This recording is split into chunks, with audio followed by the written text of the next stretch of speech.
பேரும் சேர்ந்து அடிப்போம்.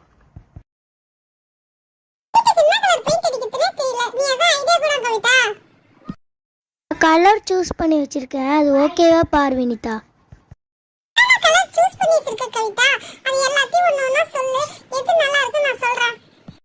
White, blue, red, green, yellow. இப்ப கலர் அடிச்சா ஓமகுண்டம் வளர்த்தும் போது அந்த கலர் ஃபுல்லா அந்த வீட்டு மேல படிஞ்சு கருப்பு கருப்பா மாறிடும். அதனால நம்ம ஒயிட் மட்டும் அடிச்சுப்போம். கிரேவரசம் முடிச்சு நம்ம கலர் அடிச்சுப்போம். இப்ப ஒயிட் எடுத்து வீடு ஃபுல்லா அடிச்சலாம் கவிதா. வினிதா, வெள்ளை கலர் பெயிண்ட நல்லா கலக்கிக்கோ. மாடி கவிதா, அடியில வேற கெட்டியா இருக்குது. இப்பதான் கலக்கிட்டு இருக்கேன். பால வெள்ளை கலர் பெயிண்ட் ஒரு அடியா கலக்கிட்டேன். இப்ப வீட்டுக்கு ஃபர்ஸ்ட் ஒரு கோட்டிங் கொடுத்து பாப்போம். பரவாயில்ல, நல்லா வெள்ளையா தான் வருது. சூப்பரா இருக்கு வினிதா. இந்த கார்னர்ல இருந்து ஸ்டார்ட் பண்ணு கவிதா. பாரு, ஒயிட் கொடுத்தோனே சூப்பரா இருக்கு பாரு. நல்லா டார்க்கா இருக்கு பாரு ஒயிட். வாவ், நல்லா இருக்குல்ல? பேசாம நம்ம கலர் அடிக்கிறதுக்கு பதிலா நம்ம ஒயிட்டே அடிச்சிடலாமா? ஒயிட் வேணாண்டி, நம்ம பிங்க் கலர் அடிச்சுக்கலாம். சரி சரி, நான் வீடு ஃபுல்லா ஒயிட் கலரே கொடுத்துறேன். நம்ம ரூமுக்குலாம் பிங்க் கலர் கொடுத்துருவோம். கிச்சனுக்கு கிரீன் கலர் கொடுத்துருவோம். அப்புறம் ஹாலுக்கு வந்து மெரூன் கலர் கொடுத்துருவோம். நல்லா இருக்கும்ல? ஹாலுக்கு மெரூன் கலர் வேணாம், நல்லா இருக்காது. நம்ம அப்புறமாட்டு ரைட் கலர் கொடுத்துக்கலாம். சரி விஜிதா, நான் ஒரு ஜன்னல் ஃபுல்லா நான் கேப் விடாதே ஃபுல்லா அடிச்சிடுறேன். நல்லா இருக்கா? சூப்பரா இருக்கு கவிதா.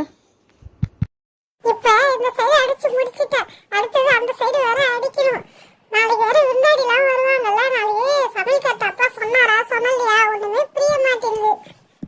நாளைக்கு என்னென்ன சாப்பாடு ரெடி பண்றாங்க கவிதா?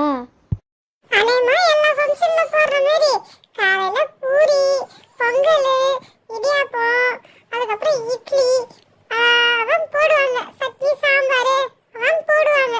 வேற எதுவும் செய்ய மாட்டாங்க. முடிச்சிட்டேன்னா நான் கதவு கடிக்கிறேனே கவிதா.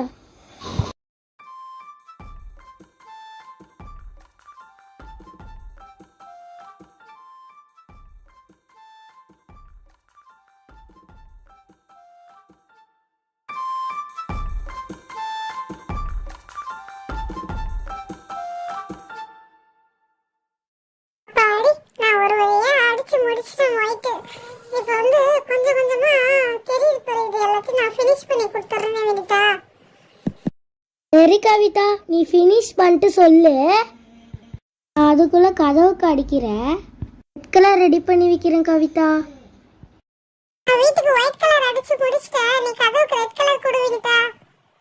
அப்பாடி, இப்பயாச்சும் எனக்கு பெயிண்ட் அடிக்க குத்தியே. அந்த சண்டை போட எனக்கு டைம் இல்ல. ஒழுங்கா சீக்கிரம் கதவு கடி. அடுத்தது ஓட்டுக்கு அடிக்கணும். கோலம் போடலாம். எனக்கு வேலை இருக்குது வினிதா. சரி சரி, நான் கதவுக்கு ரெட் கலர் அடிக்கிறேன். நல்லா இருக்கா பாரு.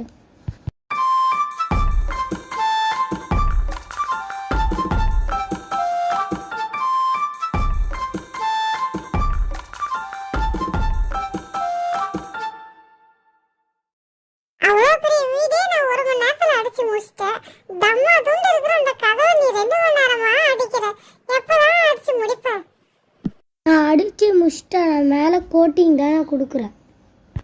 சரி சரி, நான் நம்பிட்டேன். எனக்கு அந்த ரெட் கலர் கொடு. நான் மேல ஓட்டுக்கு பெயிண்ட் அடிக்கணும். சரி சரி, கொடுக்குறேன், வாங்கிக்கு. அப்பா பெயிண்ட் அடிக்க ஆள் வைக்காத நம்மளே வச்சு பெயிண்ட் அடிக்க வச்சாரு. பெயிண்ட் அடிக்க செலவு மிச்சப்படுத்திட்டாரு அப்பா. ஆமாண்டி கவிதா, நம்ம 2 பேர்ட்டையும் அப்பா பொறுப்பை குத்துட்டு அப்பா எஸ்கேப் ஆயிட்டாருடி. நாம ரொம்ப சின்ன பசங்கள்ல, நம்மள போய் பெயிண்ட் அடிக்க விட்டுட்டாரு அப்பா. சரி இருக்கட்டும், நம்ம வீட்டுக்கு நம்ம தானே செய்யணும்.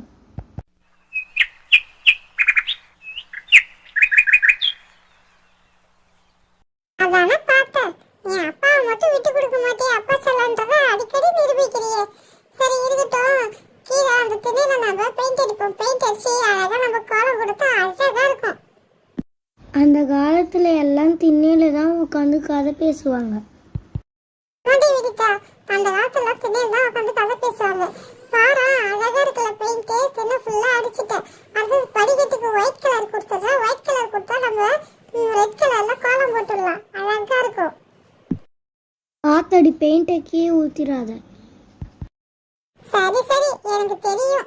நான் எப்படி பெயிண்ட் அடிக்கிறது எனக்கு தெரியும். இதோ ஒரு படி முடிச்சிட்டேன். அடுத்தது ரெண்டாவது படி இறங்க போறேன். ரெண்டாவது படி முடிச்சிட்டா மூணாவது படி ஃபினிஷ் ஆயிடும்.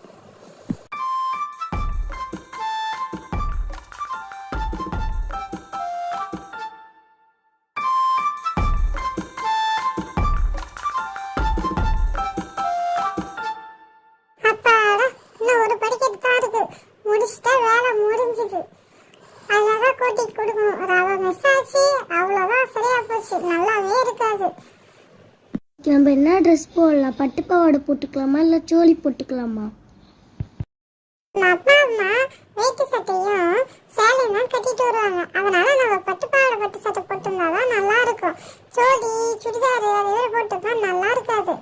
நம்ம வீட்டு ஃபங்க்ஷன்ல பட்டு போட்டாதான் நல்லா இருக்கும். சரி சரிடி, நம்ம பட்டு பாவாடை பட்டு சட்டையே போட்டுக்கலாம். சரி, நான் படிக்கிட்டு ஒரு வழியா அடிச்சிட்டேன். அடுத்தது அந்த சைடு செவரை ஒயிட் கலர் கொடுக்க போறேன். அதுக்கப்புறமா கடைசியா லீஃப் மாரி வரைஞ்சிடலாம் அப்படின்னு யோசனையா இருக்கு எனக்கு கவிதா. சரி சரி, நீ ஏதாவது பண்ணு.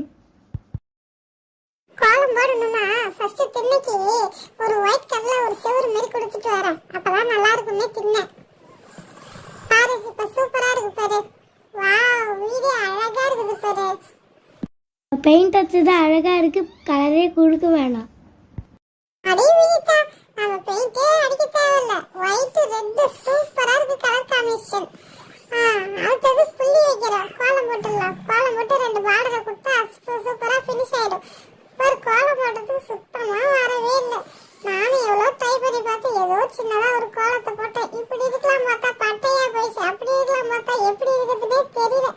ஏதோ ஒரு இழுத்து ரெண்டு கோடை போட்டேன். இந்த திண்ணை இப்பதான் ஃபினிஷா சூப்பரா இருக்குது. சரி சரி, நீ அடுத்த திண்ணைக்கும் போடு கோலத்தை. ஐயோ, அடுத்தது அந்த திண்ணைக்கு என்ன கோலம் போடத்துனே தெரியலையே. சரி, இதே கோலத்தையே ஈத்து விடுவோம். யார் என்ன கண்டுக்க போறா நம்மள? கோலம்னு ஒண்ணு போட்டா சரிதான். சின்ன பாரு, இப்ப இவ்வளவு அழகா இருக்கு பாரு கோலம் போட்ட உடனே. வாவ், நல்லா இருக்குதே. எல்லாருக்கும் கவிதா கோலம். அப்பாடி, ரெண்டு திண்ணையும் கோலம் போட்ட அழகா இருக்குது. அடுத்ததான் நம்ம படிக்கட்டுக்கு நம்ம கோலம் போடுவோம். ஃபர்ஸ்ட் ரெண்டு கோடி இழுப்போம். அதுக்கப்புறம் கீழ்படியில ஸ்டார் மாதிரி இழுத்துடுவோம். ஐயோ, படிக்கட்டு குட்டையா இருக்குதே, ஸ்டார் மாதிரி இழுக்கவே முடியல. சரி, ஏதோ ஒன்று இழுத்தோம், ஸ்டார் மாதிரி அமைஞ்சிருச்சு. சரி, அடுத்த படிக்கட்டுக்கு தாமரையை போட்டு விடுவோம். சூப்பரா இருக்குல்ல? இல்ல டிசைன் கொடுத்துருக்கியா? நல்லா இருக்கு கவிதா.